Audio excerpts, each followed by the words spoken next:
आप देखिए आ गई। हाँ जी सर। अच्छा मैं ये बता रहा था कि अगर तो ये कंडीशन बड़ी आसान सी बात है, अगर कंडीशन सेटिस्फाई हो जाएगी तो आप क्या करेंगे, रिजेक्ट कर देंगे एच नॉट को। और अगर कंडीशन जो है नॉट सेटिस्फाई हो रही है तो आप क्या कर देंगे, देखे ना मेरी बात सुनो, ये ऊपर लिखा हुआ है क्रिटिकल रीजन का मतलब होता है रिजेक्ट कर दें एच नॉट को। अगर ये हो, अगर वो चीज नहीं होती तो आप उसको रिजेक्ट नहीं ना करेंगे फिर। ठीक है सर, आगे समझ। मैं अगर कहता हूँ कि अगर इस बच्चे के जो है वो 20 नंबर आए तो इसको फेल कर दें, अगर उसके 30 आएंगे तो वो फेल होगा या पास होगा? पास होगा। पास हो जाएगा। इसका मतलब कि आप कह देंगे सर ये बच्चा जो है वो फेल नहीं हुआ, या दूसरे लफ्जों में आप कह देंगे सर ये बच्चा पास हो गया। तो अगर कंडीशन सेटिस्फाई हो जाए तो सेटिस्फाई होगी तो क्या होगा, आपका नल हाइपोथेसिस रिजेक्ट हो जाएगा, समझ रहे हैं? और अगर कंडीशन जो है वो सेटिस्फाई नहीं होती, नॉट सेटिस्फाई होगी, तो आप उसको दो तरह से एक्सप्लेन कर सकते हैं, do not reject H not, या सिंपली आप कहते हैं एक्सेप्ट एच नॉट। बस ये दो बातें याद रखनी मेरा बेटा। क्लियर है जी? अब मैं जो है वो आपको मेरा बेटा लेके जाता हूँ नोट्सों की तरफ, तो इंशाल्लाह ताला आप जो है उसको बड़ी जल्दी से इंशाल्लाह कर लेंगे। अब ये 6 स्टेप्स हैं जो मैंने आपको समझा दिए। अब ये 6 स्टेप्स जो हैं यही जो है वो हमारे हर टॉपिक में जो है वो आएंगे। यहाँ पे टेस्टिंग ऑफ हाइपोथेसिस हम करने जा रहे हैं about population mean when sigma is noun. अगर क्लास में होते तो मैंने ये तीनों चीजें इकट्ठी करवा देनी थी, लेकिन अब जो है वो मैं नोट्सों को लेकर ही चलता हूँ। तो आपको पता है कि ये साइंस होती है, इक्वल टू है, पहला ए जो है वो क्या है, इक्वल टू एच नॉट में, तो एच वन में क्या आएगा, नॉट इक्वल टू आएगा। समझ रहे ना बात? बी में अगर लेस देन इक्वल टू है तो एच वन में क्या आएगा, ग्रेटर देन का साइन आएगा। Greater than. और सी जो है वो अगर greater than and equal to है तो एच वन में क्या आएगा, लेस देन साइन आएगा। Less than.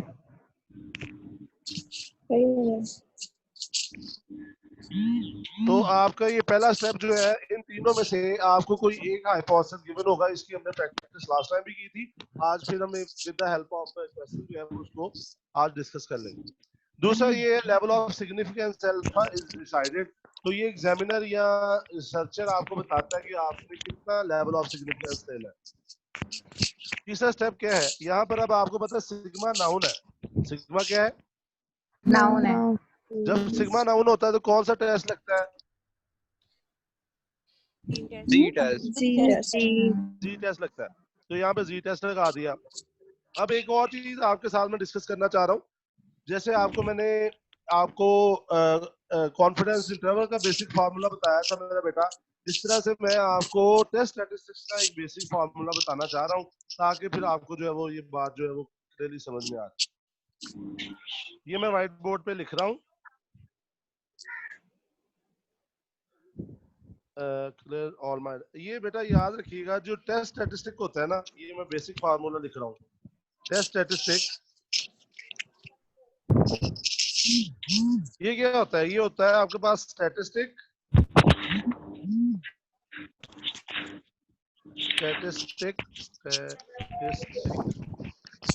माइनस पैरामीटर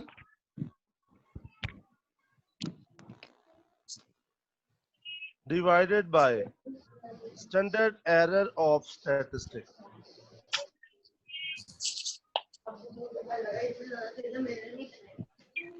बेटा ये स्टैटिस्टिक्स माइनस पैरामीटर है, ठीक है, इकट्ठा आना था वो जगह थोड़ी थी, इसलिए मैंने उसको जो है वो नीचे लिख दिया। समझ रहे हैं बात? जी सर। आप ये बेसिक फॉर्मूला है, स्टैटिस्टिक्स जो भी होगा उसमें से उसका पैरामीटर माइनस किया जाएगा, फिर उसको डिवाइड कर दिया जाएगा उसके स्टैंडर्ड एरर के साथ। तो अब जो है वो जरा आप ये देखें, ये मैंने जी कैलकुलेटर लिखा है, तो सर सबको म्यूट कर दें। अच्छा म्यूट कर देता हूँ। अच्छा ये देखें, एक्स बार statistic minus x bar minus क्या आना था, एक्स बार का जो है वो पैरामीटर कौन है, एक्स बार का जो है वो पैरामीटर जो है, एक्स बार का पैरामीटर जो है वो कौन है, म्यू नॉट। तो म्यू नॉट क्यों आ रहा है? क्योंकि म्यू जो है वो किसके बराबर है मेरा बेटा? म्यू नॉट के बराबर है। नॉट के। फॉलो कर रहे हैं मेरी बात? जी सर। इसलिए म्यू आना क्या था? X bar minus mu divided जी। By standard error of x bar. तो standard error of x bar जो है वो किसके बराबर होता है? Sigma over sigma under over root. N under root. समझ रहे ना बात? तो ये आपका फॉर्मूला होगा yes x bar sir. Minus mu not divided by sigma over under root n. Yes sir.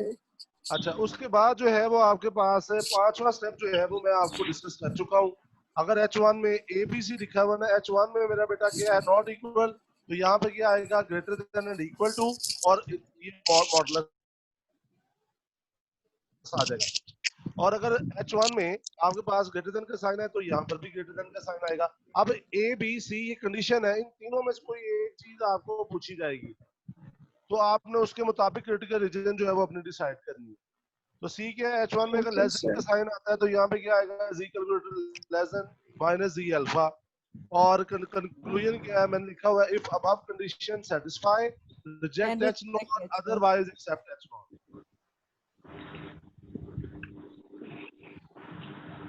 Otherwise समझ गए ना? अदरवाइज का क्या जी मतलब सर है? समझ अगर गए। Condition yes sir. अगर कंडीशन satisfy नहीं सेटिस्फाई होती। नहीं होती तो आपने एक्सेप्ट कर लेना H नॉट।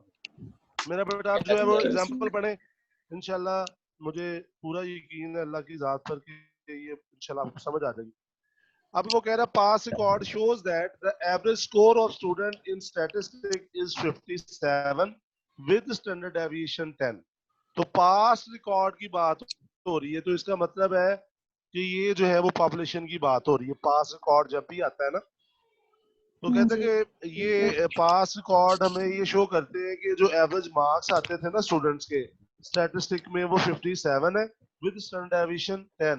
तो ये आपके पास म्यू इज इक्वल टू 57 आ गया, 57 और सिग्मा जो है वो आपके पास क्या आ गया? 10 आ गया। 10 ठीक है। अब वो कहते हैं new method of teaching is employed and a random sample of 70 student is selected. एक नया तरीका अपनाया गया टीचिंग का, और 70 स्टूडेंट जो है वो सिलेक्ट किए गए। The sample average is 60। तो एक्स बार जो है वो मेरा बेटा कितना आ गया? 60।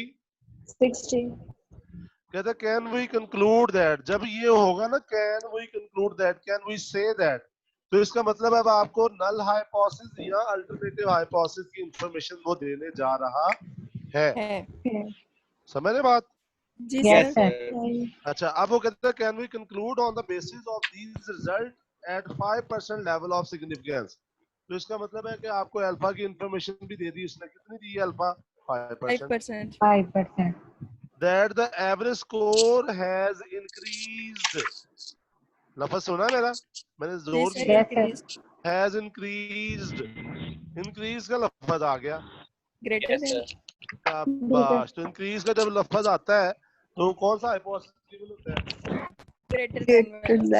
H1. ग्रेटर देन दिया। H1 गिवन है आपको, समझ रहे? H1. अच्छा, इसको मैं ऐसे भी पूछ सकता था, can we say that the new teaching method is better than previous method? ऐसे कह सकते। तो फिर भी उसका मतलब क्या होना था? यही होना था जो ये मैंने बोला। Yes. देखिए ना, न्यू टीचिंग मेथड कब बेहतर होगा? जब एवरेज मार्क्स जो है वो क्या होंगे? बेहतर हो 57 जाएंगे। से ज़्यादा इंक्रीज ज़्यादा होंगे। होंगे। ज्यादा हो जाएंगे। बेटा समझ आ रही है ना बात? Yes Yes, sir. sir. ये जी, अब जो है वो आगे चलते हैं। तो यहाँ पर एक थोड़ा सा कंफ्यूजन आपको आएगा। मैंने लिखा हुआ है पहला स्टेप क्या था? Formulation of null and alternative hypothesis. तो मैंने लिखा हुआ mu is equal to 57 versus H1 लिखा हुआ है म्यू ग्रेटर देन 57। समझ रहे ना बात? यस अब सर। आपके ज़हन में ये जी आ रहा होगा सर। कि सर आपने बताया कि अगर H1 में ग्रेटर देन का साइन हो तो H नॉट में क्या होता है? Less than and equal to होता है। ये आपने आपके ज़हन में पता नहीं आई बात या नहीं? ये देखे ना, सर। ये सी कंडीशन देखें जरा, आ रही है स्क्रीन के ऊपर आपके? जी सर। टॉपिक स्टार्ट किया था हमने। ये देखे ना, ये बी कंडीशन देखें, ग्रेटर देन है ना, तो यहाँ पे less than and equal to आ रहा है। जी सर। सही है? सही है ना? ठीक है। लेकिन वहां पर मैंने क्यों ऐसा किया? वहां पे इसलिए ऐसा किया कि जैसे उसने हमें कहा था हमने वही साइंस यूज कर ली। उसने कहा इक्वल टू 57 तो हमने इक्वल टू लिख लिया। फिर उसने कहा कि हैज इंक्रीज्ड, तो हमने ग्रेटर देन का साइन डाल दिया H1 में। समझ रहे हो बात? Yes, sir. H नॉट में क्या आ सकता है? Less than and equal to, दोनों मसलन लेस देन भी हो सकता है और इक्वल टू भी हो सकता है, लेकिन उसने हमें ये कह दिया कि ये इक्वल टू है 57 के, तो हमने इक्वल टू डाल दिया। मेरा बेटा कंफ्यूजन तो नहीं है पहले स्टेप में? नो सर, बिल्कुल No, sir. अगर आप लेस थोड़ा सा देन बता दें उधर से। अगर आप less No than and greater equal to अगर आप less than and equal to भी लिख दें तो काबिल कबूल है। अब ठीक है, अगर आपको पता चल गया ग्रेटर देन इंक्रीज का लफ्ज आ गया, तो इंक्रीज किस में आता है? H1 में आता है। तो Yes, आपने sir. H1 लिख लिया, उसके बाद आप H नॉट लिख लें less than and equal to, तो वो ठीक होगा इंशाल्लाह। ठीक है सर। उसके बाद है दूसरा स्टेप, लेवल ऑफ सिग्निफिकेंस। तो आपने अल्फा लिख लिया 5%, 0.05। उसके बाद तीसरा जो है वो आपके पास क्या है? Test statistics to be used is क्या आएगा? जी टेस्ट, क्योंकि आपके पास सिग्मा नाउन है। Noun है। तो जब मेरा बेटा सिग्मा नाउन होता है, सिग्मा नाउन होता है, तो आपके पास जो है वो कौन सा टेस्ट लगता है? जी टेस्ट लगता है। जी टेस्ट। उसके बाद जो है सर ये एडिट वाला ऑप्शन मतलब जी जी जी, बंद ही है।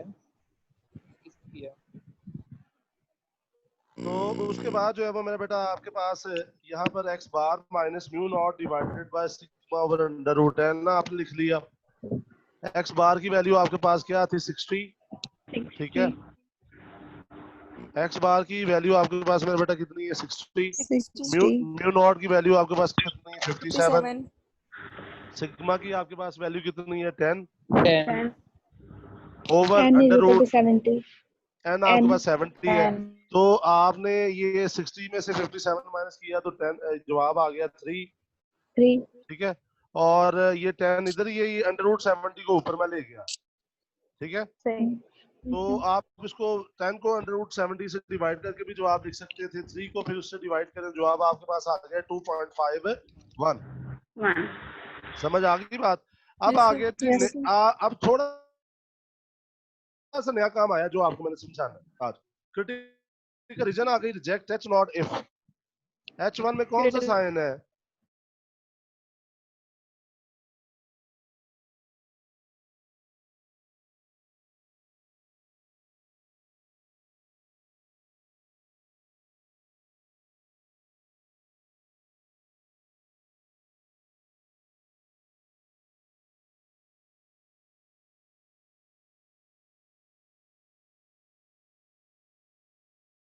आपके पास कितना है?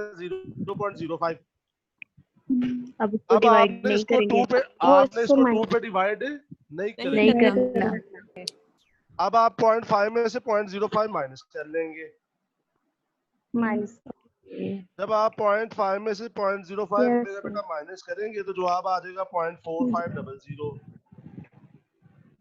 तो आपको पता है ना 0.4500 को जब आप देखेंगे तो वो नहीं मिलेगा, दो वैल्यूज के दरमियान मिल रहा होगा। तो आप पहली वैल्यू आती है 1.64, दूसरी वैल्यू आती है 1.65, 65। दोनों को जमा करके 2 पे डिवाइड करेंगे, जो आपके आ जाएगा 1.645। Okay sir. अगर आप में से कोई 1.64 भी ले लेगा वो भी काबिल कबूल है, कोई 1.65 sir. ले लेगा वो भी काबिल कबूल है। अगर आप ये Okay, वाला sir. प्रोसीजर नहीं करना चाहते तो कोई बात नहीं, ये वाला मसलन जो 1.64 प्लस 1.65 डिवाइडेड बाय 2 मैंने आपको बता दिया, और आई होप कि आपको ये समझ भी आ गया हुआ है अल्हम्दुलिल्लाह। जी सर। तो यहाँ पर आपके पास है जी कैलकुलेट की वैल्यू कितनी आ गई? 2.51। 2.51। जी और सर। जेड अल्फा की वैल्यू क्या आ गई? 1.645। 1.645। तो मुझे बताइएगा क्या 2.51 जो है वो बड़ा है 1.645 से? जी सर। Yes sir. कंडीशन क्या हो गई? Satisfied. तो जब सेटिस्फाई होता है तो क्या करते हैं? Reject H not. Hypothesis reject. नहीं जी बेटा जी, सवाल आपका हल हो गया, इतना सा काम। Okay sir. क्यों जी, समझ आ गई है? समझ आ गया। Yes sir. पक्की बात है? जी सर। Yes sir. जी सर। अच्छा यार ये जो 1.645 लिया है, ये पहले का जो 5% का हमने निकाला हुआ था वो वही इधर पुट कर दिया ना। बेटा अल्फा 5% था ना, जी जी, वो जो पहले हमने जो हाँ जी numerical से किया था। एस्टिमेशन में तो z अल्फा बाई 2 निकालते थे, यहाँ पे हमने देखना है कि हमें z अल्फा बाई 2 चाहिए या z अल्फा चाहिए। अगर z अल्फा चाहिए तो फिर हम अल्फा को 2 पे नहीं डिवाइड करेंगे। नहीं करेंगे, नहीं सिर्फ करेंगे। 0.5 में से अल्फा माइनस कर लेंगे। 0.5 में से आपने अल्फा माइनस किया तो जवाब आ गया आपके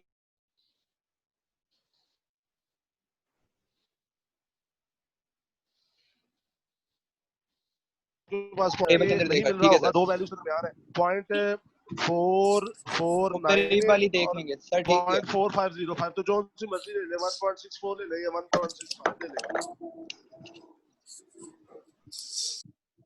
तो जब ये आप मेरा बेटा देखेंगे ये सेटिस्फाई हो गई, अगर सेटिस्फाई ना होती तो हम क्या लिखते, do not reject H not, हाँ जी। और अगर ये सेटिस्फाई हो जाएगी तो फिर आप लिख देंगे रिजेक्ट एच नॉट। ये रिजेक्ट होंगे। जी सर, ठीक है। ले जी, अब इसका दूसरा जो टॉपिक है उसमें क्या होगा कि सिग्मा जो है वो अननाउन होगा। सिग्मा क्या होगा, और n जो है वो ग्रेटर देन 30 होगा। तो जब सिग्मा अननाउन हो और n ग्रेटर देन 30 हो तो फिर भी कौन सा जी टेस्ट लगता है। टेस्ट। तो बेटा ये मैंने ना क्लास में मैं इकट्ठा करवाता हूँ नोट्सों में लहदा लहदा, इसलिए मैंने कहा चले बच्चों को आसानी रहेगी। अब आप देखें पहला स्टेप भी वही है, दूसरा स्टेप भी वही है, तीसरा स्टेप भी वही है, चौथे स्टेप में फर्क क्या आया, सिग्मा की जगह पर क्या आ गया, S capital S. Capital S आ गया। वाला साहब घर पे नहीं तो है, काम बड़ा बेटा करेगा। बड़ा कर शाबाश, तो बड़ा बेटा जो है वो उसकी जगह पर आ जाएगा, कैपिटल एस आ जाएगा। समझ मेरी बात। Okay sir. Yes sir. बड़े यस बा, सर, बा, यस सर। बाकी सारा वही है, पांचवा स्टेप भी वही है। अगर नॉट इक्वल टू H1 में तो greater than and equal to आ जाएगा, और अगर H1 में ग्रेटर देन है तो क्रिटिकल में ग्रेटर देन आ जाएगा, अगर H1 में लेस देन है तो क्रिटिकल में भी लेस देन आ जाएगा। समझ लेस रहे देन आ हैं? जाएगा। अब ओके इसको सर। हाल पढ़ते हैं ताकि ताकि जो है क्लास में बेटा खत्म हो तो आपने दोबारा आ जाना है, ठीक है okay sir. Okay sir. Sir sir एक जी। सर एक ही जी बेटा, या दूसरी नेक्स्ट क्लास में कर लेंगे सर, लैपटॉप ऑफ हो जाना है सर, पावर नहीं है सर। एक मिनट ठहरो जरा।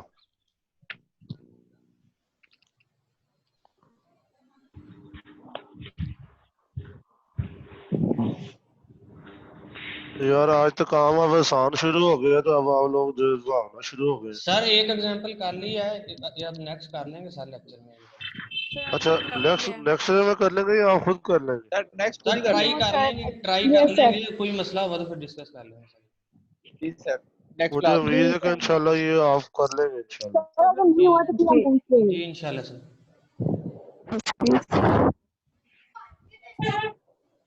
सर वो ना मैंने आपको उस दिन क्लास में बताया था अटेंडेंस का, वो जाहिद का हमारा जो क्लास फेलो है ना, तो वैसे भी मैंने शेयर किया था आपके साथ। तो अगर सर आप कहेंगे ना कोई मेडिकल रिपोर्ट वगैरह, वो भी मेरी उसके पास है, तो सर उसका अटेंडेंस का कंपनसेट कर दें। अच्छा, तो एक मिनट ठहरे हुए इंशाल्लाह तो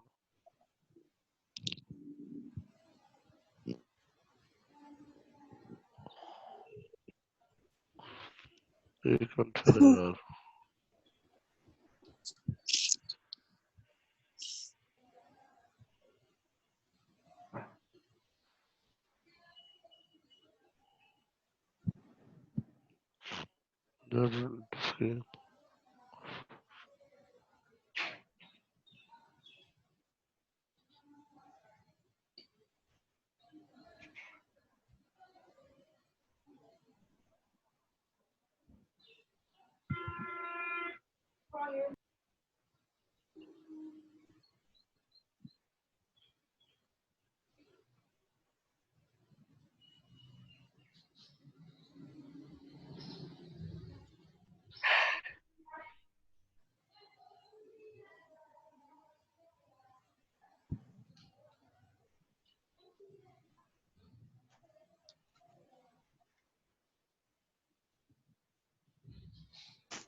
अच्छा जी, ये जो है मेरा बेटा एग्जांपल में वैसे एक चीज आपको बता रही हूँ, बाकी इंशाल्लाह आपने कर लेना, मुझे पता है, क्योंकि बड़ी अच्छी से आपने जो है उसको कवर किया है।